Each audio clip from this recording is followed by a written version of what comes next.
चूंकि अभी आप लौट आई है, क्योंकि अभी हम डोमेस्टिक पॉलिटिक्स के बारे में बातचीत जरूर कर सकते हैं, क्योंकि जी। बहुत अच्छा लगा, क्योंकि वहां पर देशों ने आपको कहा कि ऐसा लगता नहीं है कि आप अलग अलग पॉलिटिकल पार्टीज को बिलोंग करती है और जी। आप साथ में यहां पर आकर देश की भूमिका यहां पर रख रही है। लेकिन फिर भी हमने भारत में एज यूजुअल डोमेस्टिक पॉलिटिक्स चल रही थी। यहां पर प्रधानमंत्री पब्लिक रैलीज में जा रहे थे और कह रहे थे कि किस तरीके से पहले सरकारों ने जो रिस्पांस नहीं दिया वो उनकी सरकार ने करके दिखाया। जो रोड शो हो रहे थे वहां पर भी इसकी बात की जा रही थी कि किस तरीके से इस सरकार ने करके दिखाया हुआ है, जवाब उस तरीके से दिया है जो इससे पहले की सरकारों ने नहीं दिया हुआ है। कुछ डेलीगेशन पे सांसद गए थे, निशिकांत दुबे जिनका मैं उदाहरण दे सकता हूं कि उन्होंने वहां रहकर ट्वीट भी करके बता दिया कि किस तरीके से इससे पहले सरेंडर कर चुका है भारत की सरकार और इस बार की सरकार ने किस तरीके से उन्हें सबक सिखाई। तो वो डोमेस्टिक पॉलिटिक्स चल रहा था। इसको लेकर आपकी भूमिका क्या है, क्योंकि अब आप लौट गई है, आपका ब्रीफिंग हो चुका है और अब पार्लियामेंट का सेशन भी होने वाला है, तो वहां पर आपको एक अलग भूमिका शायद रखनी पड़ेगी।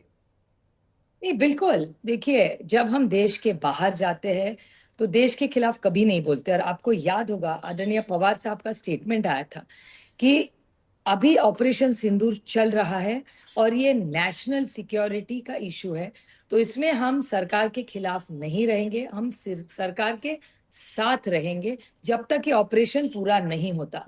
और ऑल पार्टी मीटिंग भी जब हुई थी, वहां कांग्रेस से लेके हर पार्टी का यही स्टैंड रहा है कि हम सरकार के साथ रहेंगे। तब जब सारी पार्टियों को बुलाया गया इसमें जाने के लिए, या ये G7 के जो 7 ग्रुप्स है, उसमें इस देश के हर पार्टी का कोई ना कोई सांसद उसमें गया हुआ था। तो ये ऑल पार्टी ही था और देश के बाहर हम ये कुछ नहीं कहना चाहते थे। और जब इंडिया अलायंस की भी जो मांग की, उसमें आदरणीय पवार साहब ने हमें गाइडलाइन दी थी कि जब तक ये पूरा बाहर प्रदेश का ऑपरेशन खत्म नहीं होता, आने के बाद हम इसके बारे में बातचीत कर सकते हैं। ये ठीक नहीं लगता कि ऑल पार्टी डेलीगेशन दुनिया में भारत की एकता अखंडता और हुए अन्याय पे बात कर रहा है और भारत में हम मांग कर रहे हैं कि लेकिन एक सेशन हो। नहीं, लेकिन अभी अभी कल ही इंडिया अलायंस के 16 दलों ने जाकर एक मेमोरेंडम दिया और कहा है कि एक स्पेशल सेशन बुलाना चाहिए, उस पे आपकी पार्टी के हस्ताक्षर नहीं है। क्या ये हम मानकर चले कि आपकी पार्टी इस मांग को लेकर इंडिया अलायंस के साथ नहीं है कि स्पेशल सेशन इस पूरे मामले को लेकर होना चाहिए? देश को इस बात का जवाब मिलना चाहिए कि आखिरकार सीज फायर किसने करवाया, जो मुद्दा कांग्रेस खास करके उठा रही है, और उसके साथ साथ बाकी तमाम सवाल कि पहलगाम के आतंकवादी कहां गए और बाकी सारे सवालों को लेकर विपक्ष चाहता है कि एक स्पेशल सेशन हो और सरकार इन पूरे मामलों का जवाब दे। आपकी पार्टी इस मामले को लेकर विपक्ष के साथ नहीं है, क्या हम ये कहें? नहीं, आदरणीय पवार साहब ने स्टैंड जिस दिन मांग हुई थी तभी किया था कि ये पूरा ऑपरेशन पूरा होने दीजिए। ऑपरेशन जब चालू है तब ये बोलना ये गलत होगा। हम लोग देश के बाहर के लोगों को गलत सिग्नल देंगे। तो ये ऑपरेशन पूरा होने दीजिए, जिस दिन होगा। अभी हम लोग सब वापस आ गए। ऑपरेशन जब पूरा होगा तो जरूर हम पूरी ताकत से सवाल पूछेंगे। कोई तीखे सवाल सरकार को जवाब नहीं तो देना क्या, पड़ेगा। लेकिन जब नहीं हम क्या स्पेशल प्रदेश सेशन में थे, होना चाहिए इस पूरे मामले को नहीं लेकर? नहीं, सेशन जरूर होना चाहिए, लेकिन जब हम प्रदेश में ऑल पार्टी हम्म। डेलीगेशन घूम रहा है तब ये वक्त नहीं था मांगने का। हम्म। क्योंकि हमारी हम्म। बड़े से हम्म। लोग और कांग्रेस के भी, कांग्रेस के 2 वरिष्ठ नेता मेरे साथ डेलीगेशन में हम लोग गए थे। हम अब भारतीय बन के गए थे, वो कांग्रेस हम्म। बीजेपी यूपीएनडी था ही नहीं। और जब जब हम बड़े देशों हम्म। में गए, हमें सराहना की गई कि ऐसे लगता ही नहीं कि आप लोग ऑपोजिशन में हो एक दूसरे के, ऐसा लग रहा है आप एक ही पार्टी के लोग हो। तो जब इतना अच्छा बाहर जाके हम देश के बारे में बोल रहे हैं, तो एक बार वापस आ जाए, उसके बाद जरूर मांग कर सकते हैं। जल्दी क्या है?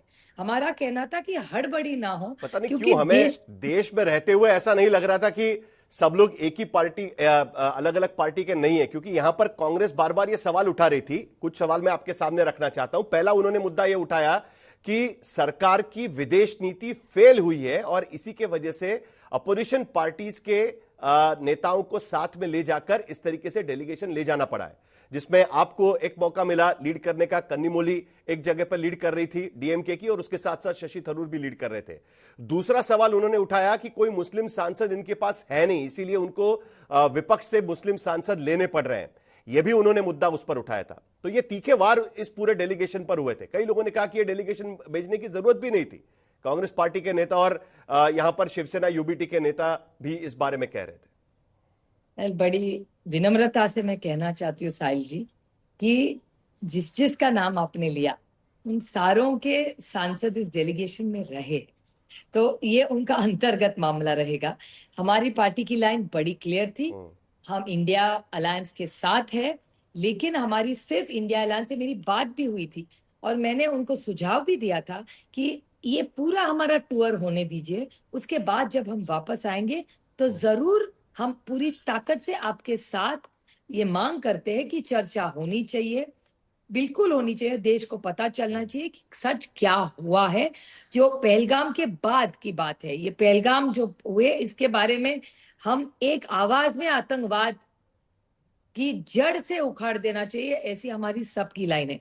लेकिन अगर कांग्रेस पार्टी को या किसी भी विपक्ष को कोई सवाल जवाब करना चाहिए तो ये वो वक्त नहीं, हमारी सिर्फ विनती थी कि एक बार हम पूरा टूर करके आए, उसके बाद चर्चा होनी चाहिए। यही हमारा लिमिटेड पॉइंट था। बहुत बहुत शुक्रिया सुप्रिया जी, आपने हमसे बात की इसके लिए। और अब देखना है कि जब सेशन होगा तब ये जो सीज फायर खत्म हो चुका है, पॉलिटिकल सीज फायर, उसको लेकर क्या भूमिका रहेगी अलग अलग पार्टियों की।